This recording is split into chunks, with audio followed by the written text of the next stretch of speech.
What's going on, pre-Cairo students? It's Dr. Ben again with another meaningful conversation. Today, we're connecting with a scientist, a thinker, somebody who I've worked with on the pre-Cairo project and is going to help us explore the sciences that are prerequisite to going to chiropractic school so you can have a proper context of where chiropractic really was developed and founded upon these scientific fundamentals and foundations. And we're just going to explore some topics. So, Dr. David Clizbe, can you just kind of introduce yourself and kind of give us some background as to what you were up to before you got involved with this project? Oh, sure. And just to add a clarifier, I actually don't have a doctorate. It was something that I was close to finishing, and due to funding and project circumstances, I'm kind of back to trying to figure out how to finish that piece. Mhm. So while I'm flattered, can't call me doctor quite yet. Mhm. But me talking to you, you said that you pretty much went through the entire process of doing a couple of PhDs, not even just one, right? I mean, you've been involved in academics for a long enough period of time that all of your peers are now calling themselves doctors. You don't have that certificate, so. Pretty much, yeah. And while I'm flattered, it's an important notation to be able to do properly, and I'll kick myself until I do it.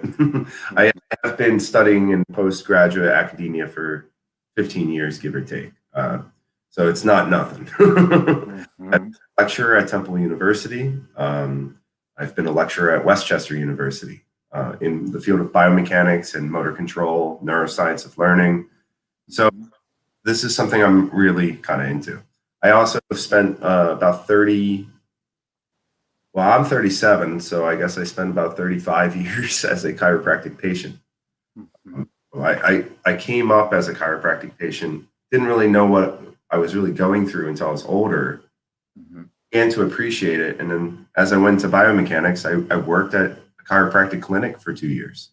Mhm. And so I've got the academic experience. I'm published in the field of motor development and disabled disabilities, Mhm. particularly cerebral palsy. But I understand your guys' world, even though I know it comes from a different avenue. It's a different walk compared to that physical therapy world. Mhm. I was excited by your project because I felt it was what what was needed to bring my world and your world together. Mhm. Can you elaborate a little bit on what you mean by my world and your world together? I know that obviously I'm coming from the lens of being a chiropractor and seeing the body through a chiropractic lens and also just being interested in the chiropractic educational process, which is actually different from being a chiropractor. But can you talk also about just what it's like to be in your world and observe how chiropractic represents itself to the undergraduate population of students or maybe just within academia as a whole? Of course. So for example, when I first started teaching at Temple, we would have a intro to kinesiology course because honestly, freshmen need to be exposed to something that they might be able to do with their world. And we would have various people come in, MDs, we would have PTs or physical therapists, we'd have gym trainers come in, personal trainers, and we would have a chiropractor come in. Usually, students at that age, 18, 19, still figuring out what they want to do with the world, getting lost in Philadelphia while they pretend to show up to class. Uh, they usually don't know the difference between what you do, what I do, what somebody on the street does. And that's the point of this intro class is, hey, here's all the things you could do. Um, what is important is so for example when I spent time in a clinic, I got to see a very well trained, very good clinician do his thing, but then later I would meet these other versions of the same profession and I'd be like, this isn't the guy I met, this isn't the same background. And what I came to learn from you as well as others, there's not really a homogenous route to becoming a chiropractor. It usually, as far as so we would prepare students. So I would get some of my students would go into this field. We would also get pre physical therapy, pre nursing. all sorts of things. And what I would regularly find is they weren't doing this on purpose. They were doing this because they ran out of other options. And they were frustrated. I want to do something, but I can't do physical therapy because I didn't have the grades. I didn't know what I needed to do. And so they ended up kind of falling into chiropractic. And I know that that's kind of, chiropractic is, from what I understand, very much calling. And if you fall into it the wrong way, you might be spinning your wheels for quite a while. And the thing that drives me nuts about that, I have family, I have people who are patients to other clinicians, and every once in a while I see a clinician. I kind of want them to be prepared. What I noticed was the students who were falling into a career rather than driving into it, they didn't have the preparation that they wanted. They didn't know how they wound up where they did. And that's no way to start a lifelong goal, especially for something as complex as chiropractic. Chiropractic is not just biomechanics, it's also the nervous system, it's also the hormones of the endocrine system, and all these things holistically working together. If you don't have a hard, firm foundation of biology, you're lost, and you might give somebody poor advice. What I came to notice is when you brought this project to me, that what you're doing is filling in that need extremely importantly. We don't have a mystery as to what it takes to go be an MD. If I want to go be an MD tomorrow, I got to take the MCATs, I got to do certain coursework, and then I've got to get certain grades. I've got to understand physics, chemistry, biology. I got to know how imaging works. I've got to know how organic chemistry works for drug interactions and things like that. I don't see how your world should be all that much different just because you lay hands on somebody. In fact, physical therapists do adjustments all the time. So I was really excited to be asked to be a part of helping you guys organize what someone should be taking in as a preparatory method. I taught biomechanics and motor control. What I would regularly see with those students is two things. They always thought that they knew what was going on because, hey, I have a body too. I know how this works. No, probably not. This is a really complicated subject. The other part was they just never really had the ability to get all the prerequisite foundations to know biomechanics well. I think people actually take the time to study physics when they also have to study anatomy, physiology, and material properties of things that are squishy and stretchy like we are. And then going into algorithmic control of those things with your brain, these are subjects that are very, very rich and complicated. In the science world, to be able to our job is to create predictive things that we can predict, test, and predict again. And this is what makes our job so hard, and why I have to tell undergrads all the time, hey, that first test I give, you're probably going to do the worst on that one because you're going to be surprised. My role with you, my role as a teacher in general, is to hit you hard with reality, but then to help you get past being so surprised about how much there is to know. Does that sort of help us get warmed up here? It does. I think the thing that really attracted me into working with you is, I had a buddy, Frank, who's been really instrumental of helping me organize the project.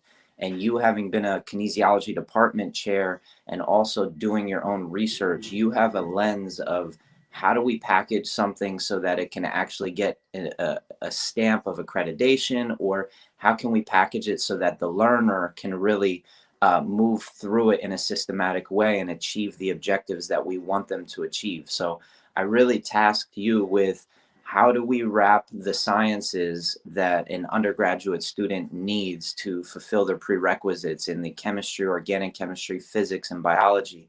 how do we wrap that into a portion of this program that really goes beyond what they're going to learn in class and makes it a little bit more relatable, makes it a little bit more palatable so that they can better explore the sciences in a way that they have time to do so because they have tons of time in undergrad, and maybe they can even do so as a supplement to their current study. So if they're in physics, what can we teach them about physics that builds their understanding of the history of physics and also where physics is at today, and then also connect it into chiropractic and show them how all of these sciences really relate, because you'll never hear chiropractic show up in a physics classroom or a chemistry classroom. It's just not in the mind of the teacher, it's just not showing up at all.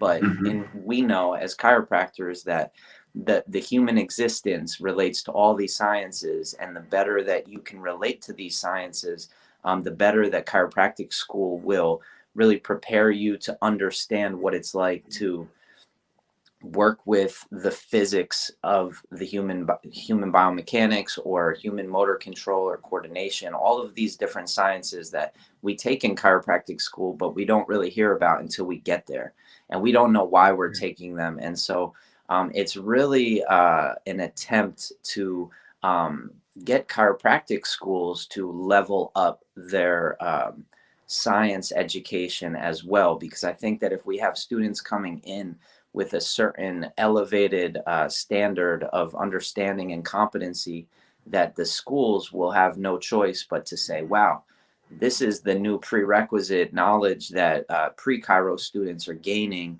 Let's build on that. Let's go further with that. And we can show them the direction that we think it can go, understanding what chiropractic education is really attempting to do. So can you kind of get us started by experience, break down to us the format that you started to design this prerequisite science for pre-Chiro students? Yeah, absolutely. And to clarify, I worked for the chair. I was in his lab. It takes years to get to become chair of a department, but I attended regular faculty meetings. I contributed as the local biomechanist to say, hey, I think we need to have XYZ in the curriculum so that these students get this experience and those students get that, because if they don't, we will. So yeah, we spent a lot of time debating, discussing what goes into a program just for a traditional kinesiology program. In general, to answer your question and also to kind of continue on with that, what we kind of figure, well, I figure, and what I think other people would agree with is typically we tell undergrads a simpler story about the complex idea that is reality. We try and tell a story that they can repeat and hear again often and understand. Unfortunately, science in general is often more complicated than that. And so we tell the simple story to the undergrads, a slightly more complicated story to the master students. The PhD students, we tell them where we don't know where the story goes, and hey, could you start writing some of this, please? And then for the postdocs, we say, here's a pen. We really need you to fill in this chapter. With what we did to prepare your stuff is basically we knew that pre-Chiro students are any type of student. They could be in the humanities, they could be a music major, art student, photography, whatever. It could be anything. That's great. Who cares? But the thing that you touch on is they want to know why they're going someplace. And when they get to this professional program years later, that's costing them money. Why? Oh, wait, I'm studying. I knew I had to learn the nervous system, but I wasn't sure I was going to have to learn physics. Physics is hard. Well, physics is less hard if you know you have to learn it, take some time to learn it, learn the other things that make it easier. So like one of the things I worked on with you and Frank was a great help with this. Frank's a very passionate guy when it comes to putting projects together. I would love working with him again. And what I'll say is what he and I did at a whiteboard is we went from what do these kids need to know, to having a full outline set of years that would basically, I got to write my dream course set for if I had to really put the bolts to an undergrad, here's what I would make them have to do. Mm-hmm. Like it shows them that hey, you need to learn calculus. And all of a sudden somebody's, oh man, I don't calculus. I'm not Isaac Newton. Oh, get over yourself. Isaac Newton didn't even do it all himself. Mm-hmm. Teach you calculus so you can understand physics and so you can understand rates of change so we can talk about the next thing and the next thing and the next thing. Mm-hmm. That's kind of what Frank and I put together. We put together something related to physics, chemistry, biology, psychology, and then kinesiology. Mm-hmm. The reason we did that is because these subjects are highly related. But I can't learn biomechanics as a senior in undergrad if I haven't had physics. I can't understand neuroscience very well, at least, if I don't have endocrinology, biochemistry, and microbiology. And I'm going to be terrible at all those things if I haven't really been exposed to the microbiology of an ecosystem, or maybe fungal biology for infections.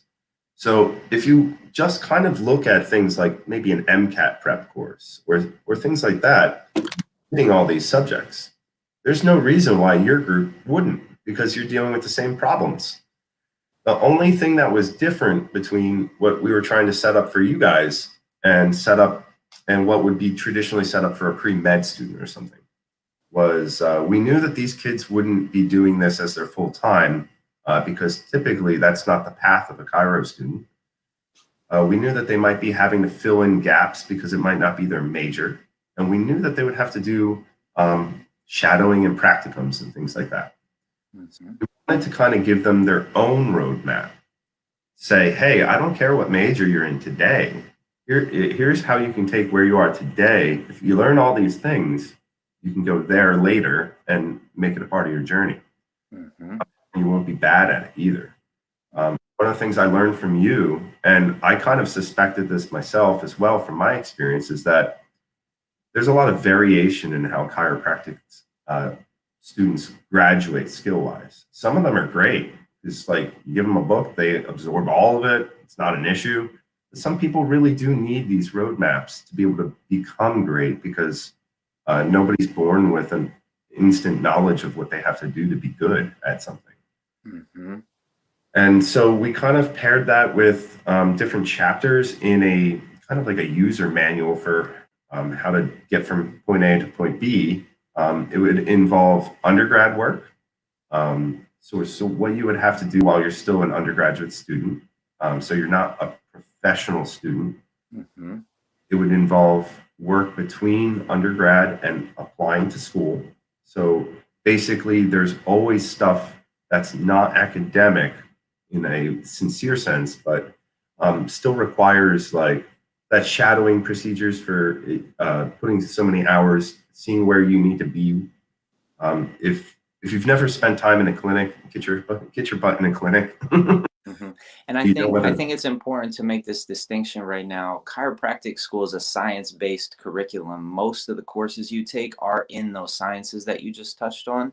And Mhm. although I personally focused less on my classes and more on what it was required to become a great chiropractor by spending time in those clinics or showing up at seminars and extracurricular activities, I believe that my experience going through chiropractic school might have been richer had I had a better undergraduate foundation of these are the sciences and this is how you can understand them in the context of chiropractic, or the direction that you're going will be a little bit easier if you have a solid foundation here. And I just feel like my kinesiology undergrad, even though it was a science-based program, it didn't really prepare me for what it means to have taken biology, chemistry, physics. Because I jumped through the hoops. I took organic chemistry and physics and biology, and I passed all those classes, and I had a GPA that was good enough to get into graduate school. But I just think that the context wasn't there as to why I was taking these classes and how it really fits into one day someday becoming a doctor who's taking care of people or who's working with the human body. I just think it would have been a better experience.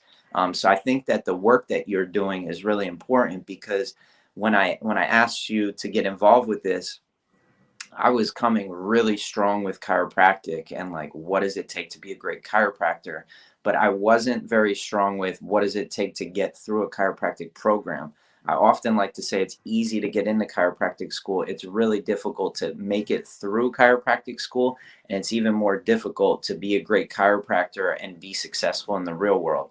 So the prerequisite science portion of the pre-chiro project is almost like a separate entity from where I'm comfortable and where I'm coming from, just because I've never really spent enough focused energy on becoming a great scientist, in the sense of like going deep with these things. That I got to be transparent. When I asked you to do this, you spent a few months and you churned out probably a 200-page document. I mean, I want to say it was about 80 pages single spaced, but It's about it could have easily grown to be 200, 300 pages of, these are, these are yeah. the historical stories of biology, and this is how it grew and developed over time. And then this is where chiropractic shows up in that time continuum. And this is how it continued to develop even after chiropractic was founded and created. So Yeah. I would love for you to kind of touch more on what the thought process was behind doing that for a student, and what your aim was for them to really begin to understand about how our sciences have grown and developed, and really been created for us to build on them, not just know about them, but keep building on them. Well, I have to say, I had a very similar but also very different exposure to undergrad. And being a scientist is well different from being even an engineer or a clinician. Being a scientist is like being an artist. You see the world differently from other people because you see it clearer.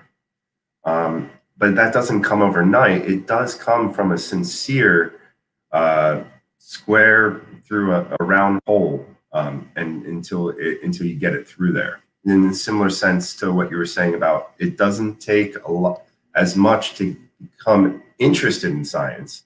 It takes a heck of a lot more to become proficient in it. Luckily for me, one of the best things I ever did was studied mechanical engineering for 3 years before finding biomechanics.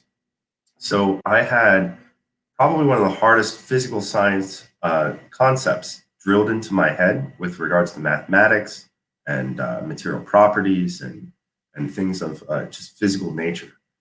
And that exposed me to a world that I knew no one else was really getting. At the time, I was studying at the University of Delaware, and the undergraduate program for biomechanics was really just interdisciplinary, kind of barely existed at the time. It's much bigger than what it was then. And what that exposure did was it showed me differential equations. It showed me how that was related to chemical kinetics. It showed me how that was related to the stretch shortening cycle of your gait. All these different equations make things make sense differently. And how I understand mathematics is historically speaking, in a way, because it's kind of like from a philosophical point of view, we're kind of all coming up from the same place anyway, which is this absence of knowledge, if you will, this absence of conscious understanding of the world. And we're all regularly, as the generations move forward in time, we would sort of rediscover the world, if you will. And what I tried to do for you guys with this document that honestly just started writing itself at some point. And it really, we need to return to it. We need to drill into it. There's so much in that document that would be useful to a student. But what we did was we told the history of science from pre-Egyptian, like stone, not stone, from pre-Egyptian style times. We've always known that the world was round, but we forget sometimes. But the way we figured that out was through a philosophy of understanding, a science, if you will, and then testing that philosophy and seeing what we would learn next and next and next. So what we discussed was how the idea of things, aka mathematics, would lead to the testing of those ideas, physics, which would lead to the use of physics in chemistry, biology, etc. There's this thread that links all these subjects. Physics and biology are essentially the same thing, but they're on different tiers of hierarchy of complexity. So what we did is we told a story of like how human knowledge worked from prehistory. So we talked a little bit about just general cultural migration, how ideas were spread. And so this would include, and not to discount, even religion. Christianity was a big influencer on economics through history, and that was a big influencer on education. And essentially, if you want to understand things like the knowledge we gained in the Renaissance or the scientific revolution, you have to understand this ebb and flow of ideation. And what I tried to explain to you guys was it was almost I also feel like I was writing a book on alchemy as we talked, as we developed it, because it's the easiest way to track what we were doing through history. And you'll see that these thinkers that were at the time, before we even knew what electricity was, these thinkers were studying frog legs twitching and trying to understand this vital force that was coming out of this salty water bath, if you will. And they didn't really know what was going on, but what they were playing with was an influence from physics that really creates biology in a very sincere way. And this continues on even until modern physics, things like lasers, for example. If we were to use mathematics to describe the idea of a laser and how it works, where it takes a certain amount of energy and all of a sudden the crystal that you're using starts to synchronize its vibrational patterns and then starts kicking off photons in a synchronized manner. Well, that type of emergent property is something that we didn't really understand until the 20th century. But it's also a similar set of mathematics that's used to understand how emergent synchronization exists in the nervous system. So it might be where coordination is coming from. So no matter where we look in history, whether it be prehistory times and trying to understand how learning about germ theory would influence our idea of things through the Renaissance and the bubonic plague, that was pretty impactful for what we were to gain from that. Vaccines arose from that. But it's important to note that that process, which is the scientific process in a way, is a philosophical one that's still being done today to still unveil the mysteries of what a human really is. And so what we wrote was pretty much a story of the thinkers. You've probably heard of Newton. We talked about Euler. We talked about Euler creating network science through the study of traffic over bridges. What Euler probably never realized was that mathematics was directly applicable to the graph theory or the networks that we use to analyze MRIs and see where your brain's consciousness is literally coming from. And I know that gets into some woo-woo stuff, and I like to joke with you because like that's my favorite stuff to look at is like conspiracy theories on the internet and where does the fuzz of reality end? Because scientists have to be entertained somehow. But like the woo-woo stuff of where's consciousness come from? That's not as woo-woo as we think. It should be testable. And so as we were putting this document together, I wanted to leave somebody with a story that literally doesn't cut anything out, but doesn't overwhelm the reader. Yeah, it's a long chapter, but there's no math in it. There's a lot of discussion of math ideas or mathematicians and how it applied to physics. But at no point do we give you I think I do give you F equals ma in there, but that's about it.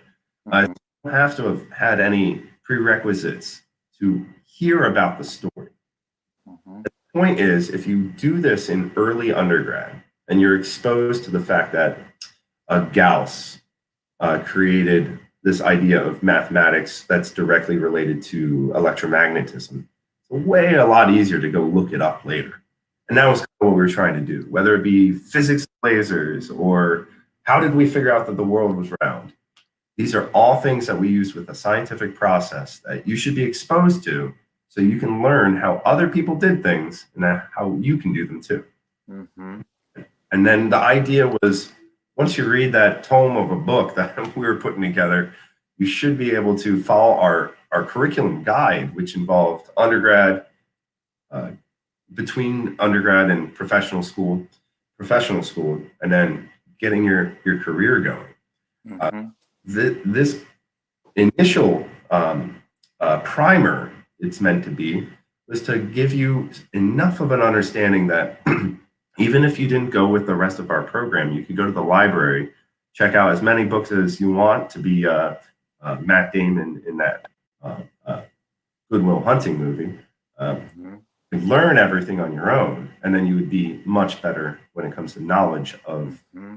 Yeah, no, it's very interesting to have this dialogue because truthfully, I'm going to be trying to expose pre-Chiro students to as many terms within the chiropractic realm that they're probably not going to be familiar with, such as these electromagnetic frequencies that have been measured off of the spine, or human consciousness and what does that look like clinically, or epigenetics, or neuroplasticity. And I think that having you sort of set the stage for how we got to where we're at, and then also familiarizing them with the chiropractic sciences at the same time is going to build a bridge between sort of modern science and also the process of asking questions and then inquiry and investigating questions, and then also what chiropractic is, how is chiropractic relate to the sciences, and how is chiropractic a science, right? The first book ever written by a chiropractor was called The Science of Chiropractic, and it was about 600 pages long, and it was written probably back in the early 1900s. It was published in 1906, but it probably started around 1895 when chiropractic was officially becoming constructed as a model of seeing things differently than, say, the medical profession was seeing things. And so, yeah, I think that if we can trace back to the history of chiropractic, but also trace back to the history of science, it's really interesting to look at the parallels and look at the influences. I think there's a lot of great chiropractic historians to connect in with this project, and to have that be connected to the work that you are bringing forth, I think is really where the magic happens. This sort of bridging of multiple fields of study, and also taking academia as it likes to function today, and bringing chiropractic into it. It's really going to require that we go beyond what we think is going to be necessary, so that we can really show academia, hey, this is distinct, this is different, this is separate, and we can represent chiropractic truthfully in the way that it could be, which is this is chiropractic, this is different, this is a separate and unique path. And I appreciate your help and your support, because I know that you have so much to offer, and you have been giving to kinesiology and biomechanics and different types of neurological study students, for years now. And now I'm coming to you and saying, hey, you've been seeing a chiropractor your whole life. This is a way for you to influence the future generation of chiropractors. So if I'm a pre-Chiro student, what are some, if you could kind of boil it down, what are some of the competencies or the objectives that I can take away from this prerequisite science part of the pre-Chiro program? Well, I would definitely say you're going to need to get uncomfortable with doing difficult things. You had mentioned electromagnetic frequencies, and I was joking about the woo-woo stuff. How are you supposed to be able to not look like a fool as a chiropractor later in your life if you don't know what an electromagnetic field is, and if you don't know it well?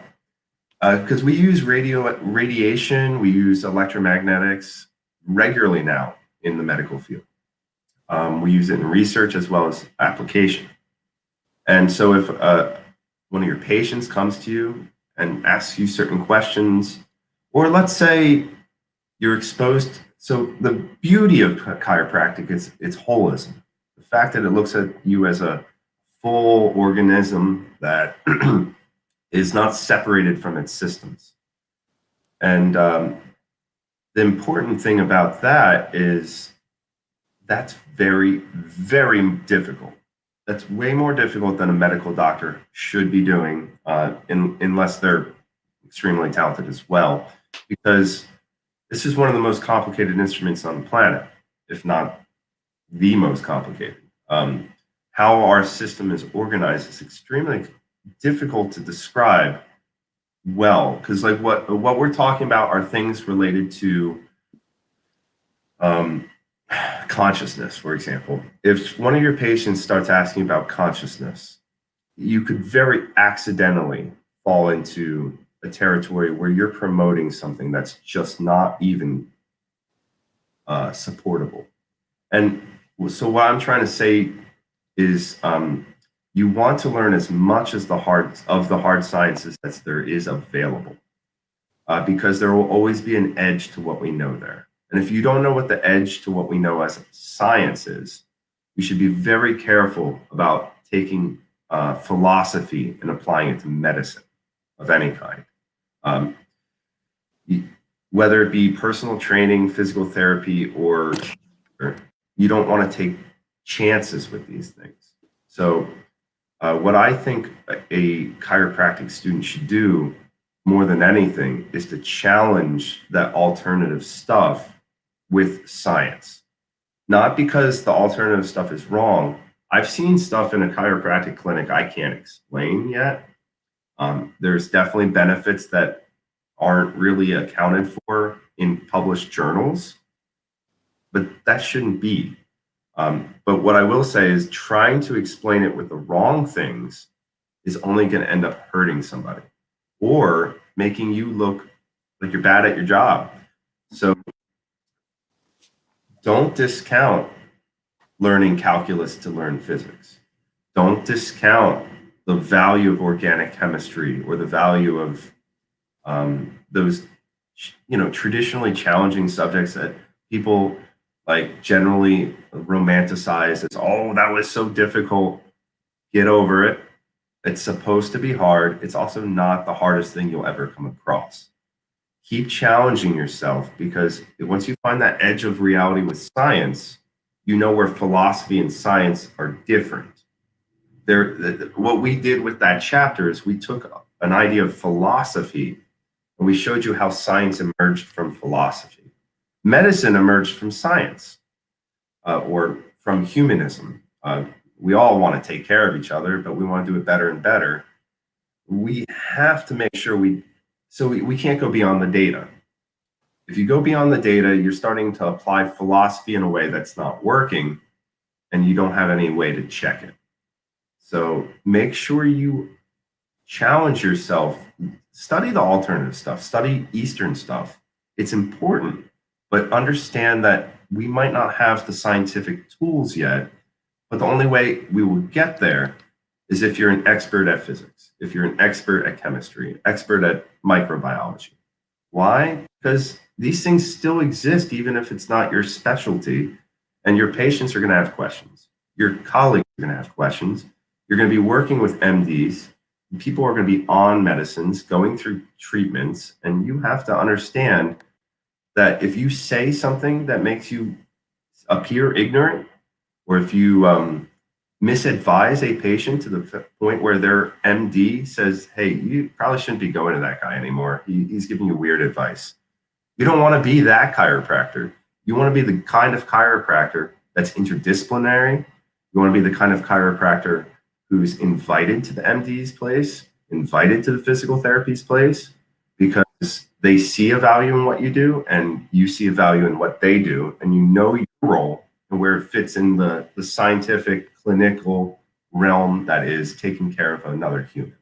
Mm-hmm. And I think, yeah, the way that you describe all of that, it definitely challenges my views on chiropractic and the direction that I believe the tribe of chiropractors that I claim to be a part of or be identified with is really trying to move. We're trying to move in the opposite direction of medical professionals, but the reality is in academia, there are a ton of chiropractors that are trying to work in an interdisciplinary fashion, and I think that the work is going to serve a huge population within chiropractic, maybe even the majority of chiropractic students that do want to be able to sit across from a medical doctor and have a conversation or collaborate on a research project. And I think that it's so important for me to not make it about me and not make it just about chiropractic, but about the greater the greater field of professionals that are really just trying to further study and trying to ask questions that haven't been asked before.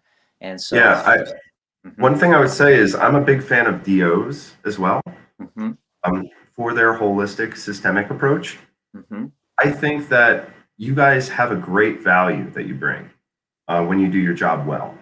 Um, you make people nervous when you crack people's necks. It makes people, but at the same time, when you do that well, you open up all the brachial plexus. Things are great, but it it it's a complicated thing. This mechanism.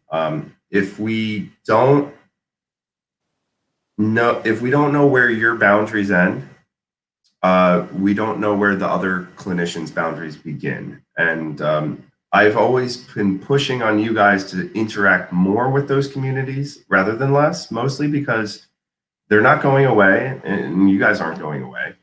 But what you need to do more than anything is publish things that those guys will accept, regardless of what you accept of theirs. mhm, You shouldn't have to deal with that stigma as much if you're successful in properly preparing these clinicians. mhm. No doubt. And there's some great research actually honoring chiropractic through um, sensory motor integration research and um, the polyvagal theory and just how the adjustment influences the brain, not just the brachial plexus, but the actual central nervous system.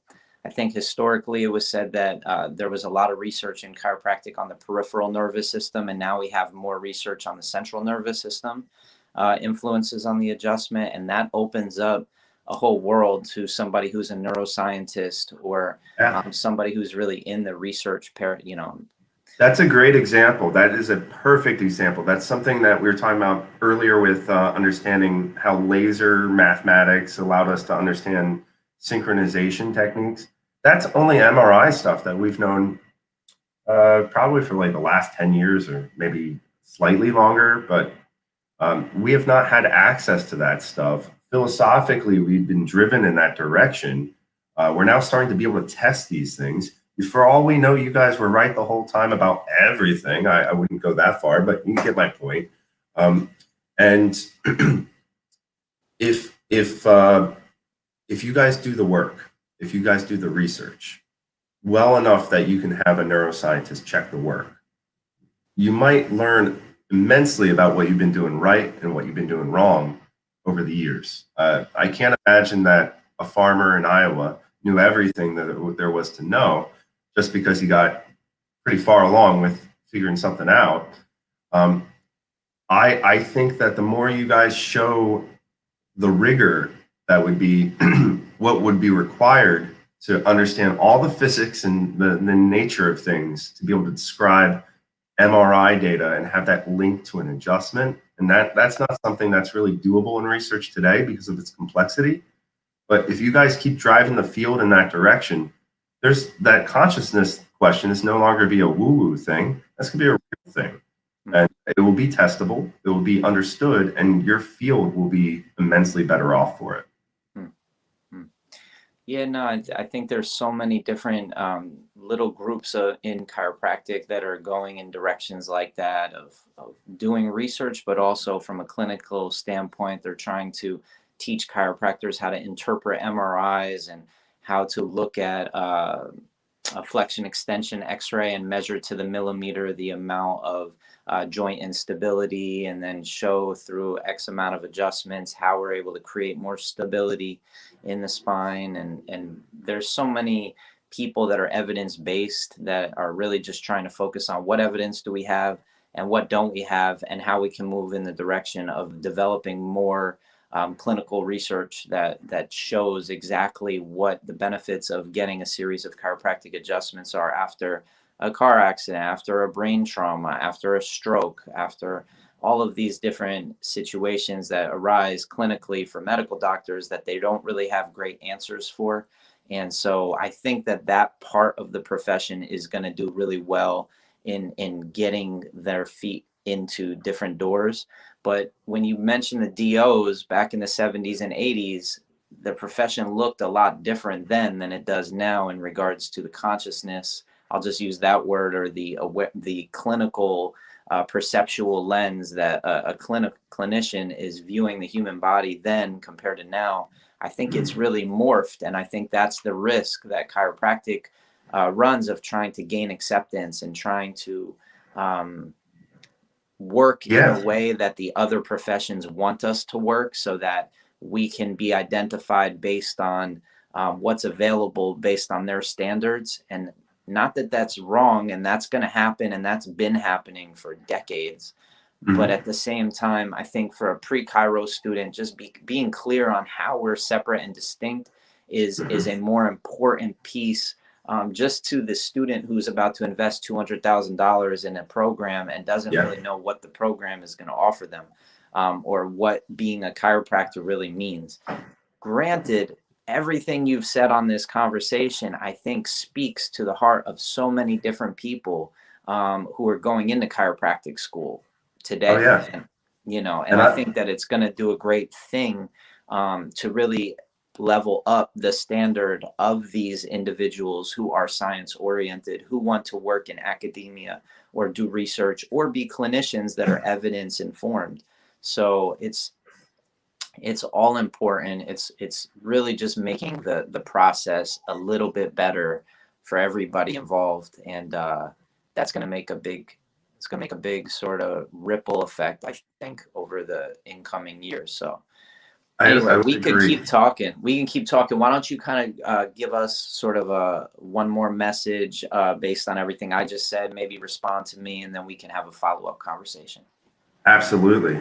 First thing I'll say is, if any of your students have any thoughts, questions, if they want to reach out to me, I do have my own stuff going on. You're welcome to throw anything in whatever caption there is to let them know how to get a hold of me. Twitter is easy. Instagram, if you want to see my pictures. You just did something to your microphone in that last second that made it very staticky when you're talking right now. Talk to me. Yeah, I think it's the internet connection. Can you hear me? Something just happened. I don't know. Maybe you have earbuds in? No, I don't. Let me